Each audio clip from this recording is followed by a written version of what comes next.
Respectez-vous la période de carême? Après, voilà, Ça ne me dérange pas plus que ça. Non, pas du tout. Oui, m'y fait.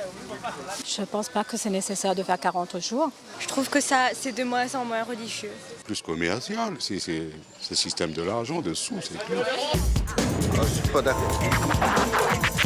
Après, voilà, Ça ne me dérange pas plus que ça. Depuis dimanche dernier, les catholiques du monde entier sont entrés dans la Semaine Sainte, une semaine qui commémore la Passion du Christ et depuis bientôt 40 jours, les fidèles observent une période de carême qui s'achèvera dimanche. Alors la question s'adresse aujourd'hui aux croyants. La pratique du jeûne est-elle encore répandue? Comment vivent-ils cette période de carême? Sans plus attendre, voici leur réponse. Je suis pas d'accord. Je respecte plus ou moins.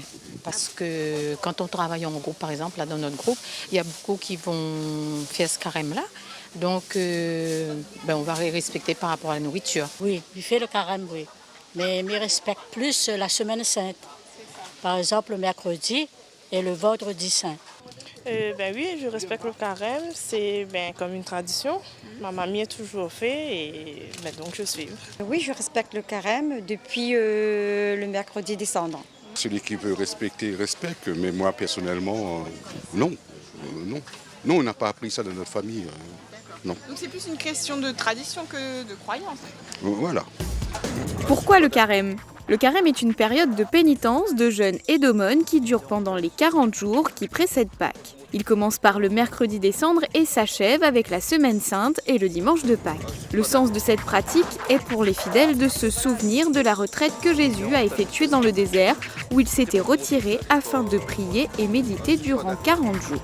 La nature du jeûne n'est pas fixée officiellement par l'Église catholique. Il doit avant tout faire sens pour le fidèle, la privation n'étant pas une fin en soi. Il s'agit surtout de se priver du superflu afin de se consacrer aux autres par l'aumône et à Dieu par la prière. C'est la fête de Pâques, on est content, Jésus ressuscité.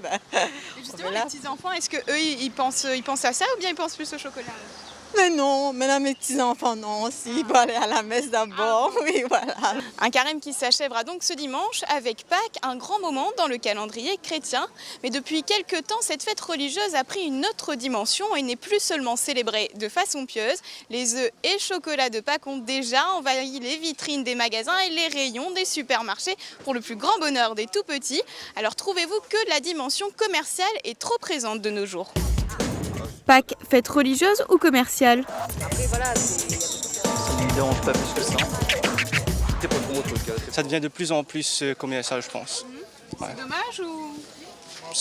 Pour la religion, oui, c'est un peu dommage. Parce que les gens se détournent des valeurs de la religion et vont plus vers le commercial. Je pense que même le religieux est devenu commercial, c'est ce qui est dommage. C'est plus commercial aujourd'hui. Dans notre temps, c'était pas comme ça. On partait à la messe le vendredi. On faisait le chemin de croix. Et ensuite, le samedi, on allait à la veillée pascale.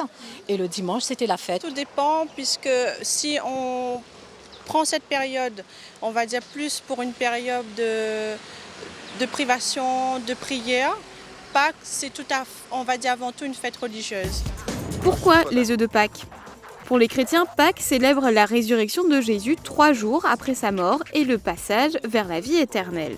Les œufs de Pâques semblent provenir de traditions très anciennes. Certaines sources rapportent que les Perses s'offraient déjà des œufs il y a 5000 ans. Ce fut ensuite le tour des Gaulois et des Romains.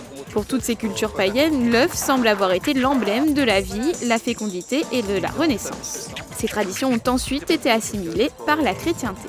Autre explication, comme le dimanche de Pâques marque la fin du carême, il marque la fin d'une période de privation alimentaire pour les pratiquants. À la fin de la période, les croyants s'offraient des productions de leurs poules qu'ils avaient accumulées. Le lapin, il s'enroille le œuf de la poule. Voilà, quand la poule il pond, le petit lapin il prend. Et après, c'est pour ça qu'ils mettent le lapin en chocolat aussi. À La Réunion, 80% de la population se dit catholique, mais le nombre de fidèles ne cesse de baisser en France. Dans l'Hexagone, le catholicisme reste encore la religion majoritaire pratiquée par plus de 50% des Français, mais peut-être plus pour longtemps. Selon une étude de l'Institut CSA, plus de la moitié des Français sera sans religion d'ici 20 à 30 ans.